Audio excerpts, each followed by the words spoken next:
Welcome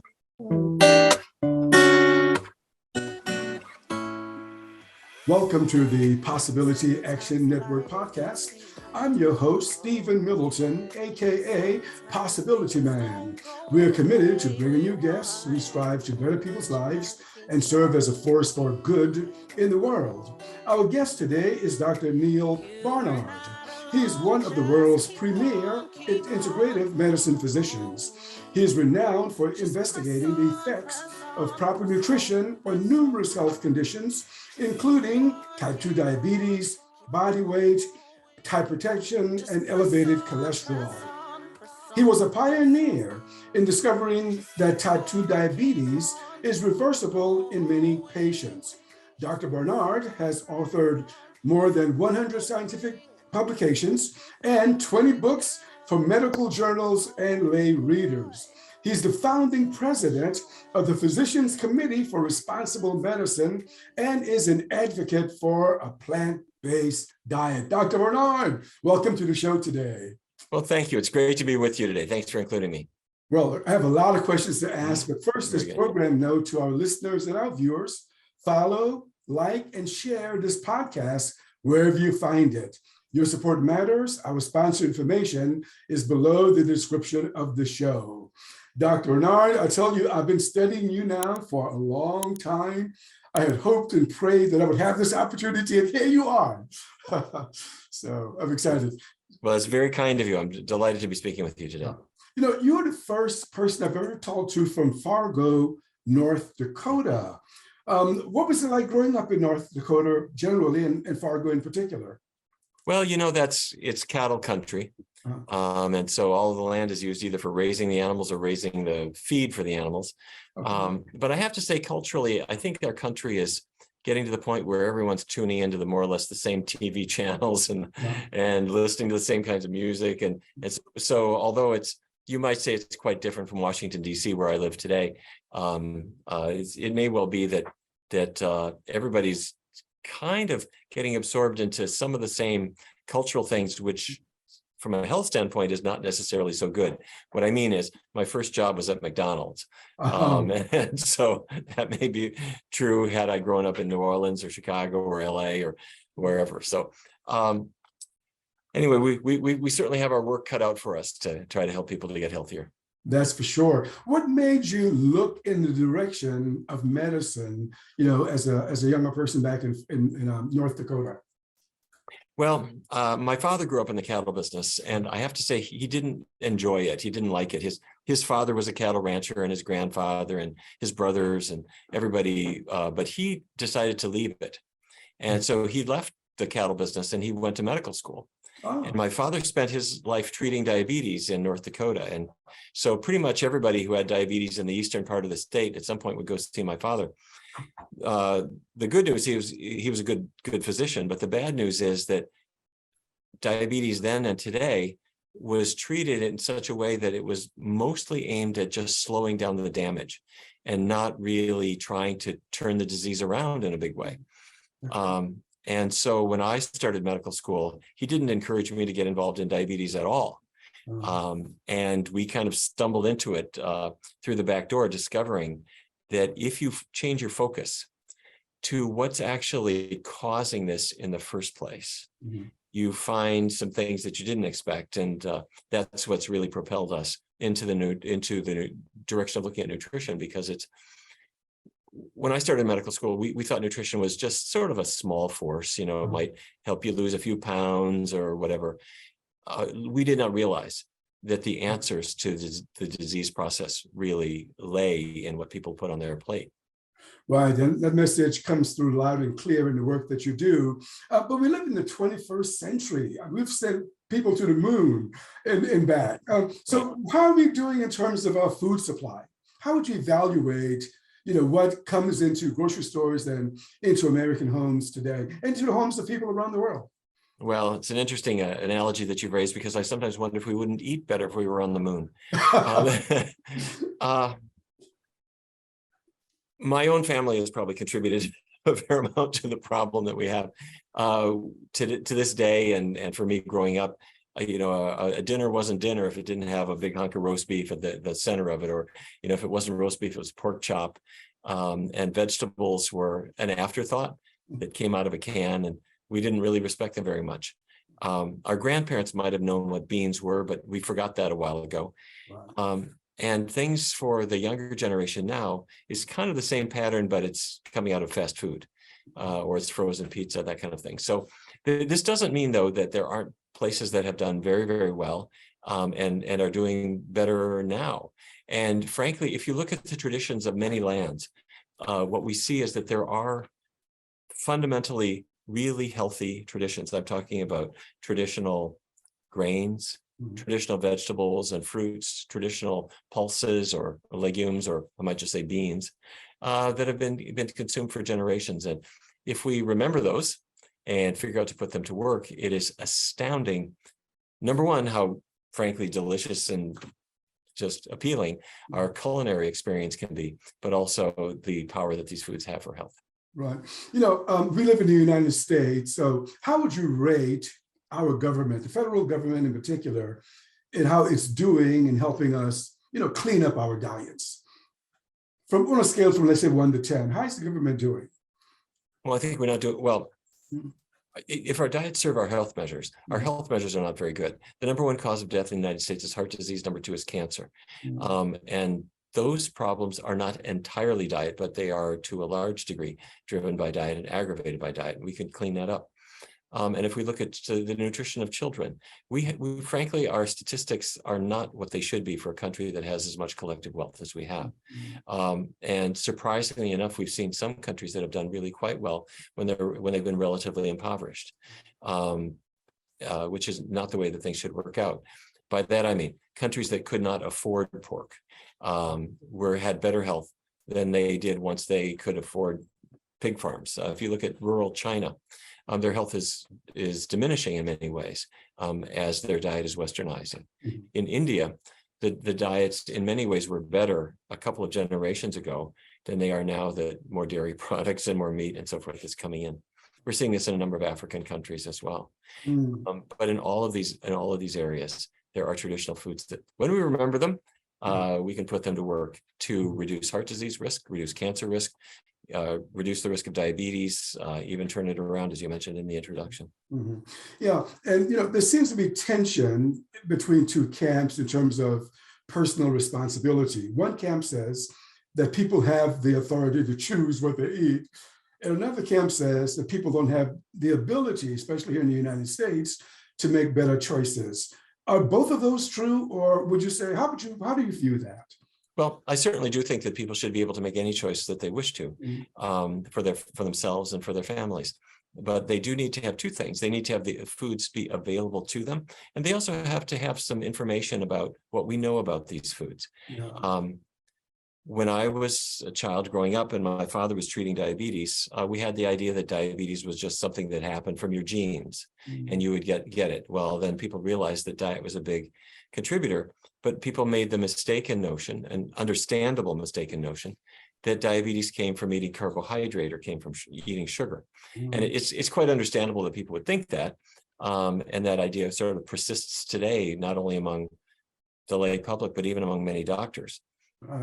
And the reason they think that is because if people eat sugar or they eat foods high in carbohydrates, sometimes their blood sugars will rise. Or if a person has diabetes, those foods will make it rise further. But what we discovered, and other teams, particularly the endocrine department at Yale University, has been doing work on this since the 90s, found that this starts with something you wouldn't expect. And that's within your muscle cells and within your liver cells, the cells that are supposed to be taking the sugar out of your blood. Something has happened.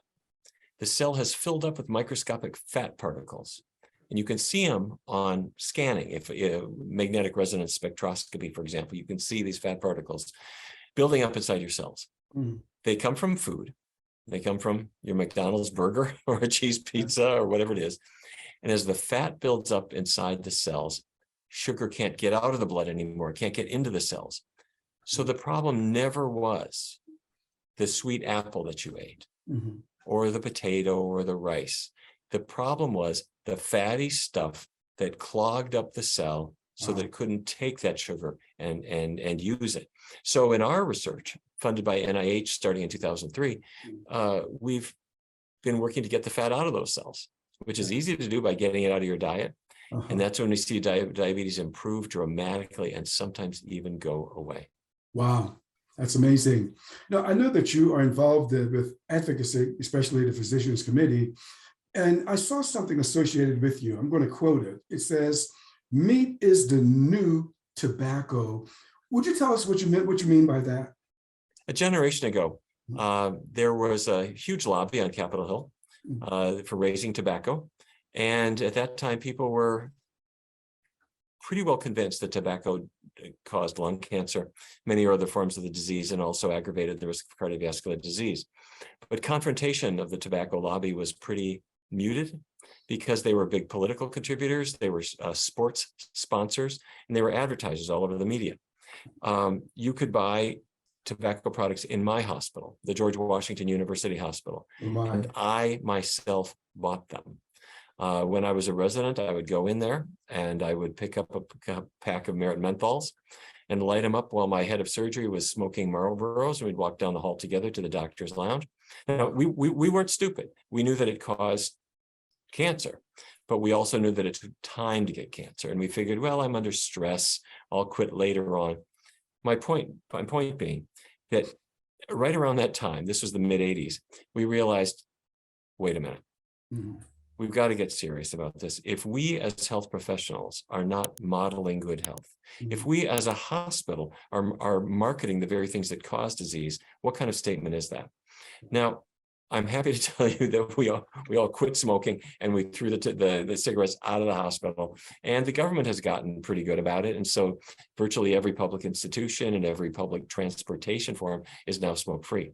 But where are we now? That very same hospital, if you go into the ground floor, will serve bacon, sausage, processed meats that are in the same carcinogenic category as tobacco.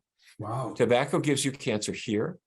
Bacon gives you cancer in your colon and in your rectum, as well as increasing the risk of breast cancer and so forth. We haven't collectively realized that we need to stand up to that industry. And more important than that, we need to stand up to our own bad habits that have allowed this to persist. I was at a medical meeting not too long ago where the doctors were filling up their breakfast trays with bacon and sausage, and they would kind of laugh about it. Well, this isn't really a health food meal. At some point, it's not funny anymore. And when it becomes not so funny is when somebody you work with dies of colorectal cancer, or a family member is diagnosed with this condition, or when we look, frankly, at the disparities that we have here in Washington, D.C., and you see in every urban area between different race groups where foods are inappropriately marketed and take many victims, and you see a difference in rates of stroke, heart attack, and other signs that have nothing to do with genetics and have all to do with food. So my point being, it's incumbent upon the medical community and on our public institutions and on our government to say, we're no longer going to pay for those foods to go into our schools. We're going to take them out of the SNAP program. We're going to serve foods that we are proud of, that allow the next generation to not be encumbered by unhealthy tastes. If we do that, we can be healthier. Yeah, okay. I want to touch upon, you've already introduced them, but some of the problems in our healthcare industry, some of the chronic conditions. First, let me start by just saying, see if these numbers are right. According to the CDC, the Center for Disease Control, 6 in 10 Americans have at least one chronic disease. 4 in 10 have at least 2 chronic diseases. Do those numbers sound about right to you? Sure, because if you look at what are the conditions that increase the risk for diabetes or cardiovascular disease, overweight is one of them, and the majority of American adults are encumbered with that, unfortunately, and they will not solve the problem lifelong. They could, but they've been given perhaps not the very best information, which goes back to what you mentioned earlier, that people need food choices, but they also need the same information that you and I may have, so that they can put that information to work as they make those choices. So, what are some chronic conditions that are really causing deaths among a lot of people? Can you just give us a few of them? Sure. If you could do an angiogram, I hope we wouldn't do this, but if you were to do an angiogram on the graduating class of any high school in America, you would see these fine, young, healthy 17-year-olds, 18-year-olds have the beginnings of atherosclerosis. It's not going to kill them until starting in their 40s, 1 or 2 will die. In their 50s, more will die. In their 60s, 70s, and 80s, most of the rest will die. What atherosclerosis means is that particles of cholesterol are irritating the artery wall, causing it to narrow. So the arteries to the heart can't give as much blood to the heart muscle anymore. That heart muscle is going to die in spots. That's a heart attack. And that process doesn't begin when you're 60, it begins when you're a child. So that's a chronic disease, cardiovascular disease that they carry with them. Wow. So what about? But let me say that it's not all gloom and doom. Okay. Dr. Dean Ornish back in 1990 went to San Francisco area hospitals where people were having angiograms. They had narrowed arteries, and what he did is he said, "Would you like to be in a research study?" And he said, "How about if we adopt a vegetarian diet?" Which he did. Not because he liked folk music or tie-dyed clothes or whatever, but because he wanted to see what would happen if he got the cholesterol and animal fat out of people's diets. What if we also stop smoking, get a half-hour walk in every day, manage stress? He showed that the arteries start to open up again. Wow. Those narrowed arteries that are pinching off the blood flow will reopen and allow the blood to get back into the heart. And this happens irrespective of age. So let's say you haven't lived a very healthy life and you're now 65, 75, 85, and you say, I'm going to make some big changes. That process can be reversed. So this is the knowledge that when a family has that knowledge, they can make choices. They go to the store and they say, I'm going to skip the meat counter. Let me go to the produce counter. Let me go to the bean aisle. Let me go to the dairy aisle and pick almond milk instead of cow's milk. You make these choices and health is within reach. So are conditions like type 2 diabetes genetic? To a degree, they are genetic, but the genetic part is more a tendency or a possibility that if you eat unhealthy foods, you may get diabetes. In the same way as lung cancer can be genetic in part. There are some people who have a tendency toward lung cancer, but if they never smoke, they never get the disease. There are some people who are genetically protected to a degree. No matter what they eat, they're not going to get diabetes. No matter how much they smoke, they don't get lung cancer. But the deciding factor for the vast majority of cancers and cardiovascular disease and diabetes, the deciding factor is what you eat. You can have two identical twins. If one adopts a vegan diet, is exercising, stays trim and healthy, that person goes a long way toward ensuring that they will never get diabetes. If they've got the diabetes, if they make the same changes, they will go a long way toward allowing themselves to reverse it. Okay, a couple of other conditions. What about nephrology or kidney diseases? Are they inherited or induced by our habits or something else? Almost entirely based on our habits. And the two big drivers for kidney disease, of course, are hypertension and also diabetes. Your kidneys are filter units. They have tiny little filter units in the millions and millions in each kidney, and they don't do very well if the blood pressure is just too high, or if they're not getting adequate circulation, or if you have to deal with the chronically elevated blood sugar.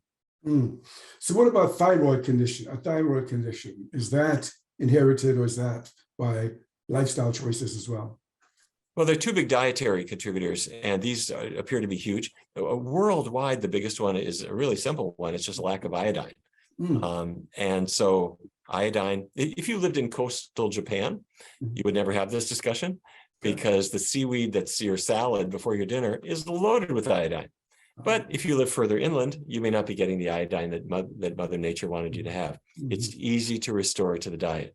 The second reason, though, is a little more complicated.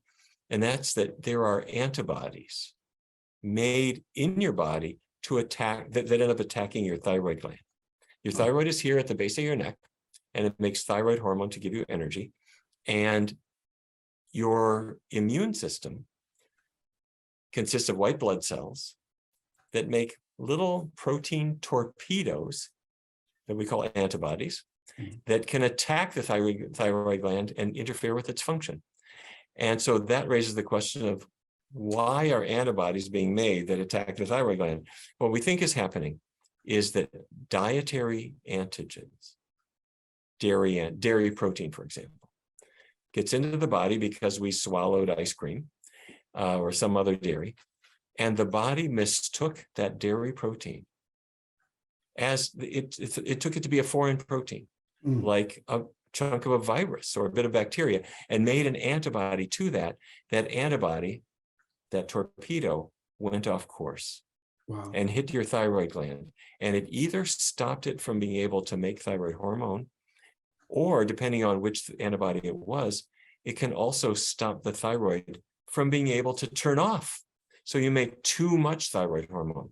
So both hypothyroidism, which is Hashimoto's thyroiditis, or hyperthyroidism, which is Graves' disease. Here in the United States, the biggest reason is antibodies. And to a degree, we believe those are environmental. Stay tuned. We need more work on both. But the scenario I just described lays open the possibility that diet changes could help prevent this problem. Okay. Well, you've already established that there's some foods that are not good for us. Now, would it be fair to say that there are things such as that I could label bad food or fake food? Would that be a fair statement? Sure. I think you're right. Okay, sorry. What are some of them? You've already given us some. Can you tell me more about bad foods or fake foods or packaged foods, whatever you want to call them? Yeah, I have to say, the bad foods are the ones that my family raised for many generations. I'm laughing here, but I really shouldn't, because it's an unfortunate thing to see what happens over time. But meat products in general, while we grew up with them and we get accommodated to them and think of them as healthy, really aren't really suited very well to human biology. They have cholesterol, they have animal fat in them. Those drive cardiovascular disease. They also drive colon cancer. They don't have any fiber, any roughage. They don't have any complex carbohydrate, despite the fact that that's the main fuel the body wants. They don't have any vitamin C at all, which is an antioxidant that protects us. We get hooked on these foods. And so meat of all kinds, I'm going to say, is bad food number one. Dairy products right behind it. We all grew up with the idea that cow's milk is something we should have 3 times a day. But cow's milk, by nature, was there to feed a calf. Yeah. And it's not there for anybody, not even the calf, after the age of weaning. Here's the problem. When, let's say, an adult man decides, I'm going to have a glass of milk because it gives me the calcium I need, milk drinking men have much more risk of prostate cancer compared to men who avoid it. And there are other cancers that are associated with it. So bottom line, meat and dairy, eggs, animal products in general are really in the bad food department. And the good food department is 4 things: fruits, vegetables, whole grains, and the bean group or the legume group. Yeah. Yeah. You speaking of meats, you shared a story. I would love for you to share it here. Before you went to medical school, you said that you were, I guess, maybe shadowing someone who did an autopsy, and you saw can you share that story here, please? I was working at Fairview Hospital in Minneapolis. This was the year before I went to medical school, and I was the autopsy assistant, which was really a nice name for morgue attendant, which meant that when somebody died in the hospital, my job was to, forgive me for how this sounds, I mean, I have to pull them out of the cooler and put them on a table, and the pathologist would come in to do the autopsy to understand how they died. And one day there was a person who had died in the hospital of a massive heart attack, probably from eating hospital food, but that's another story. Anyway, the pathologist knew that I was going to be in medical school the following year. And so they would use this as an opportunity to teach me, which I really appreciated. And in this particular case, the pathologist took a scalpel and pulled back the skin and then cut through the ribs on each side of the chest so that he could remove this big wedge of ribs and put it on the table. And that exposed the heart. And so he sliced open one of the coronary arteries. And I still remember his lecture. He said, this artery is called coronary because it crowns the heart, and it will carry oxygen and blood and oxygen into the heart muscle. And you could see this artery, there on the surface of the heart. And then he said, feel it. I had gloves on, so I felt it. And instead of it feeling like a rubbery artery, it felt like almost like a pipe stem, like you could feel the calcification of it. And he said, Neal, that's your bacon, that's your eggs that does that. Wow. And we then looked at the arteries to the kidneys and the arteries to the legs, and they had this same process. This is atherosclerotic arterial disease. So anyway, the end of the exam, this is like, I'm all wide-eyed learning about this disease process. He then took the ribs and he left the room and wrote up his findings. He was gone, and I had to take the ribs and put them back in the chest and put all the organs back and sew up the skin and clean up everything. And when I was finished, it was sort of mid-afternoon, and I hadn't had lunch, so I went up to the cafeteria. And it turned out that they were serving ribs for lunch. And I looked at it, and it just looked like the ribs on the body. And it smelled like this dead body. And I suddenly realized this is a dead body. And I didn't become a vegetarian on the spot, but I couldn't get that smell out of my mind. Yeah. And I started to realize that you're eating, when you're sitting down to a plate of meat, it was a slaughtered animal, but it's basically the same biologically as a dead body. Wow. So after a while, as time went on, I started medical school, and I started then connecting the dots a little bit, and I realized this is not really a health supporting food. That's a powerful story. That got my attention when I heard you share it the first time. Okay, so let's say that someone says, okay, plant-based sounds good, but I don't know what to do, but they're going to go shopping with you. What are a few things that you would ask them to put into their grocery baskets? Or would you say that some people know what to do, but just don't do it? I mean, I don't know. I think most people need a little bit of help. Okay.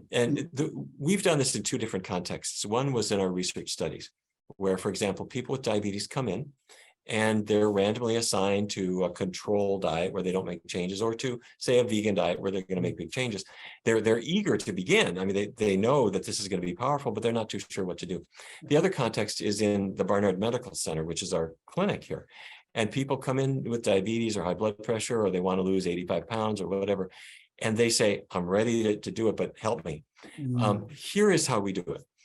We ask everybody to sit down along with their reluctant spouse, usually, and we'll say, okay, what we're aiming for here is a diet that doesn't have animal products in it. We're going to keep oils really low, but we want to make sure that we really like what we're eating, because if we really like it, if it's tasty, we're going to stick with it, and it's going to really revolutionize our health. So our dietitian will sit down with the couple or whoever it is, and they'll say, what do you have for breakfast now? And what would you eat? What could you eat that's plant-based that you would actually enjoy? So the participant or patient might say, oatmeal is okay, but I usually have it with some heavy cream and whatever. All right, can you leave the cream off? Yeah, I could, but I got to flavor it. Maybe some blueberries, or some sliced banana, or some strawberries, or some cinnamon. Okay, sound good? Fine. We write that down. I like pancakes, but I put butter all over my pancakes. Okay, but if we don't use animal products to make it, and we don't put butter on top, that counts. And if you want, you can put the blueberries on top of that too. That'll be fine. Or the patient might say, well, if I had to have a plant-based breakfast, my sister-in-law is always telling me about that vegan sausage, that Morningstar sausage. And I went to her house and it tasted great, but I don't really know where to get it. Okay, let's take the next week. And for these 7 days, let's make a list of breakfasts, lunches, and dinners that we actually would like. They say, okay, I'm ready. And they go home and they start fleshing out their list. They've already got a good start. But then they discover, okay, for dinner, I like to go Chinese. And there's a Chinese restaurant where I'm going to look at the menu. I'll be darned. They've got all these rice dishes and vegetable dishes and tofu dishes. And I never tried tofu, but let's go out there Thursday. Let's try it. They got 7 days. Give it a try. Or I like Latin American food. I'm going to have the bean burrito or the veggie fajitas or whatever. Or let's go sushi, not fish sushi, but I'll have the cucumber roll or the asparagus roll. So step one in changing the diet is to understand that we're going to try a plant-based diet, a vegan diet. But I need to find out over the next week or so which foods I might like that are going to work for me. And so the person might look at recipes or look online or If they go to Taco Bell, well, they discover they got the bean burrito and if they hold the cheese. So what works for their life? Step 2, after the 7 days, they got a huge list. Step 2 is really simple. Eat the list. Eat the foods from the list. So the patient says, great, okay. And for 3 weeks, they're going to do a totally plant-based diet, no animal products at all, keep oils really low. And at the end of that time, if they've done this right, which virtually everybody does because it's really simple, 2 things happen. Number one, they're physically they are improving. They're losing weight. Their cholesterol is down. If they got diabetes, their blood sugar is down. You've already had to reduce their insulin dose. And they're thinking, this is amazing. But the other thing that happens is their tastes have changed. Wow. They haven't had any chicken wings. They haven't had, they haven't had a slice of cheese. And they suddenly discover, to their surprise, they don't care. They don't miss those foods. And they say, I want to do this for another couple of weeks. Let's see what happens. And pretty soon it's like a smoker. When the smoker hasn't had a cigarette for a month or 5 weeks, 6 weeks, 7 weeks, they're glad they're not on that anymore. Yeah. And for a person who's had a meaty diet to have broken free from that and start to see, my waistline is coming down. My weight on the scale is coming down. My cholesterol is coming down. My energy is up. My digestion is better. My friends say I look better. People say, I just want to keep going on this. That's the method that we use. This simple 2-step program. I've never seen anyone unable to do it. That's fantastic. So, and you see changes in 3 weeks. Wow, that's amazing. Oh, absolutely. And if a person has type 2 diabetes, especially if they're treated with insulin or a sulfonylurea, I always, let's say they've been on this dose for a long period of time, I say, I want you to take down my telephone number. And if your blood sugar drops below something like 70 or whatever, I'll tell them fasting blood sugar, I want you to call me. I don't care what time of day it is. I want you to call me because we're going to ratchet you down on your medicines. And they will say to me, Doc, have you forgotten? I got diabetes. My blood sugar is never low. It's always high. I say, stay tuned. This diet is as powerful as a medicine. Wow. And usually within the first 3 weeks, sometimes within the first few days, people need medication adjustments. And so when we do grand rounds presentations at hospitals and medical schools, we always tell them, keep in touch with your patients. This diet is extraordinarily powerful. And your goal is to cure that patient. Wow. And they say, no, that's not possible. You can't cure diabetes. You can't cure heart disease. These things, you can't cure weight problems. People just have to learn to live with them. Say, just let's see how far we can go. And it is astounding what this diet can do. That's good news. Well, let me ask you about some refractory neurological conditions. The ones that come to mind include muscular dystrophy, multiple sclerosis, and a host of autoimmune diseases. Can anything be done about those conditions? It's a terrific question, and I think we're really at the frontier for many of them. They have different etiologies, that is to say, different causes, and I think they're each different. With regard to muscular dystrophy, I don't know of a role for diet, at least not one that I have been able to explore, but I hope it's out there because it would give great hope to people. Yeah. With regard to multiple sclerosis, this has been a condition that often starts in very young people. And it's a confusing condition where sensory nerves start playing tricks on you, or motor nerves, your muscles start, your muscle function starts playing tricks on you, where you wake up this morning and your legs don't operate properly. Multiple sclerosis is an autoimmune condition. Like I was describing earlier for thyroid disease, antibodies made by your white blood cells are now, in this case, attacking your nerves. And as they're doing that, they're causing your nerves to not function very well. And researchers years ago, for many autoimmune conditions, rheumatoid arthritis, thyroid disease, Sjogren's disease, many others, including multiple sclerosis, started to say, let's see if we can get dietary antigens out of the diet, if they might be triggering this disease process. And that's when people started to use plant-based diets for that. In my experience, the results are variable. There are some people for whom this is a cure. There are others where you see they improve, but don't. But for anyone who has any autoimmune condition, including the ones I mentioned, or other things like asthma, I've got a 7-year-old child who's being driven crazy by asthma. run, do not walk to a diet that is free of dairy, including non-fat dairy. Dairy proteins are an antigen that can trigger problems. Get away from the eggs, get away from the meat, and see if that child can't be cured of their asthma. And that's true of any autoimmune condition. The results can vary from person to person. It can depend in part on how long you've had the condition, but I encourage everybody to give it a try.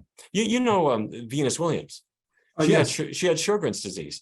And the whole reason she went vegan wasn't that she thought it would improve her game. She did it because she thought it would improve her health.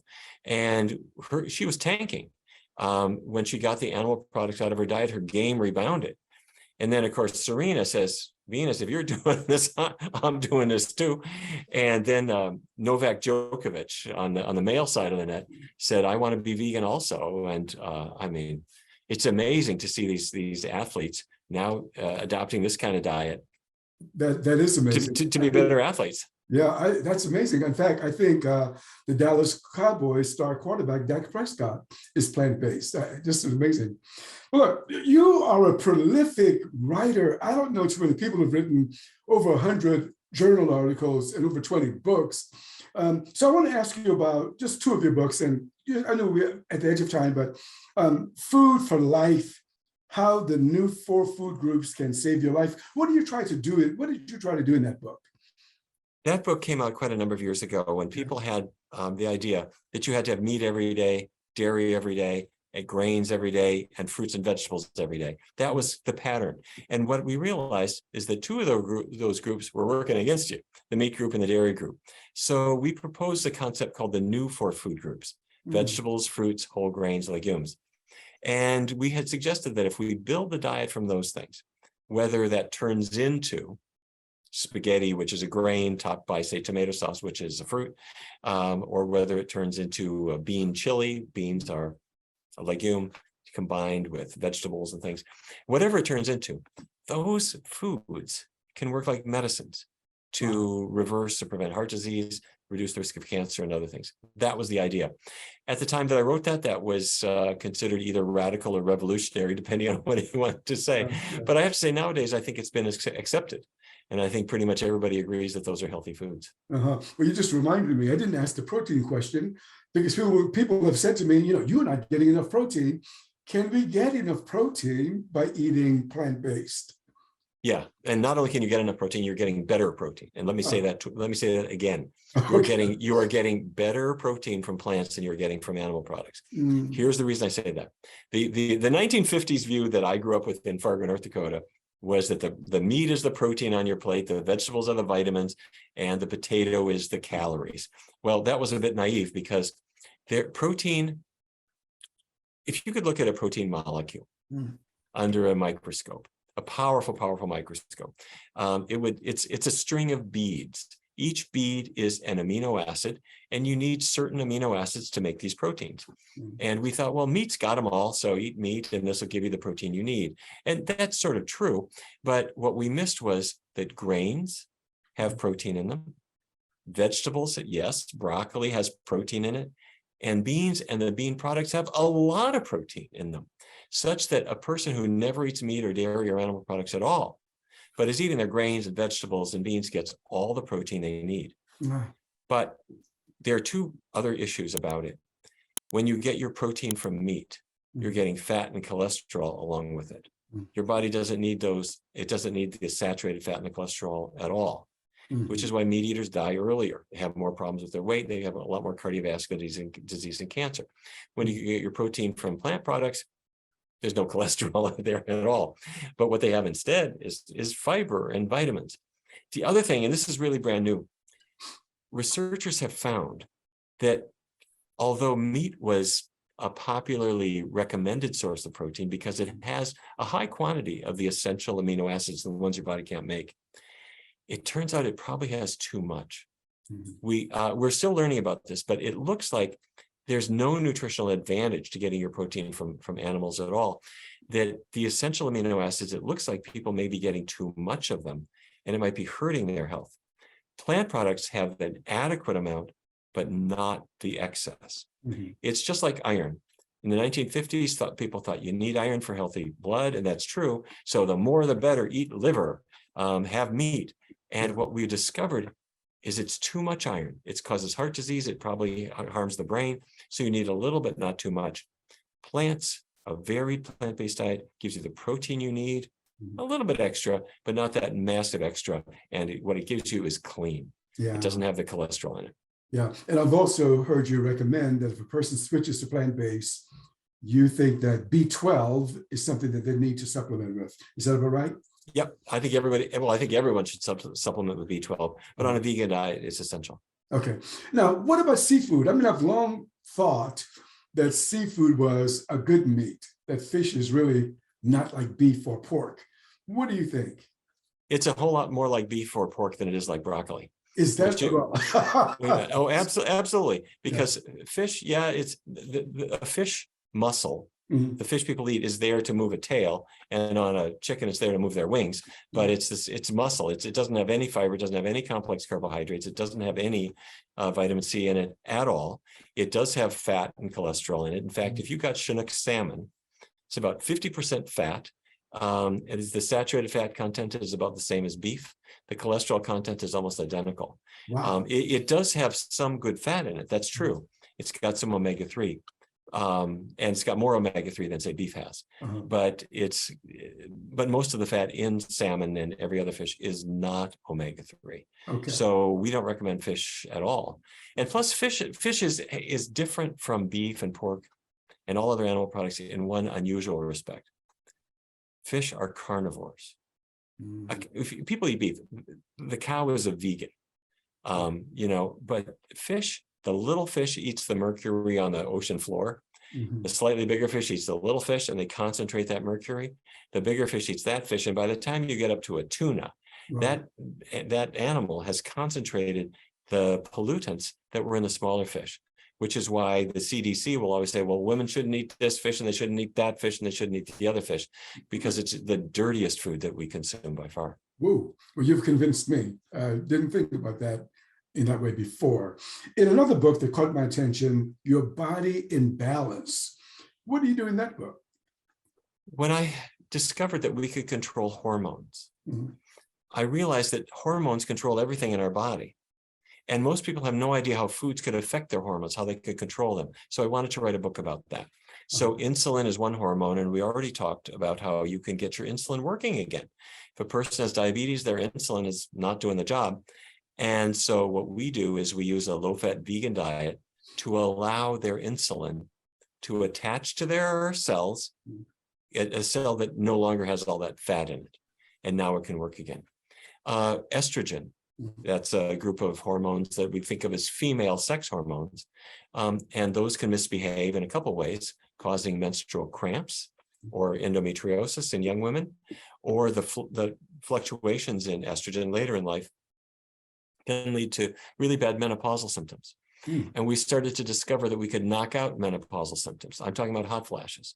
We can knock out 9 out of 10 hot flashes if a woman changes her diet. Vegan, no animal fat. Vegan, very low fat, and have a half a cup of soybeans every day. It sounds too simple, but if a woman is being driven crazy by hot flashes, give this a try. It's amazing to see what you can do. So that book talks about these hormones, talks about testosterone, thyroid hormone, all these things where we sometimes get a little off track, and how we can get the hormones working the way they are supposed to. Well, that's amazing. Well, there you have it, folks. This is amazing. Well, Dr. Barnard, it was really an honor sitting with you today. Thank you so much for being on the show. Well, thank you for all the wonderful work that you're doing. It's wonderful to be able to speak with you today. Thank you. You've been listening to the Possibility Action Network podcast. Our guest today has been Dr. Neal Barnard. I'm your host, Stephen Middleton. Until next time, good day. You are not alone, just keep on.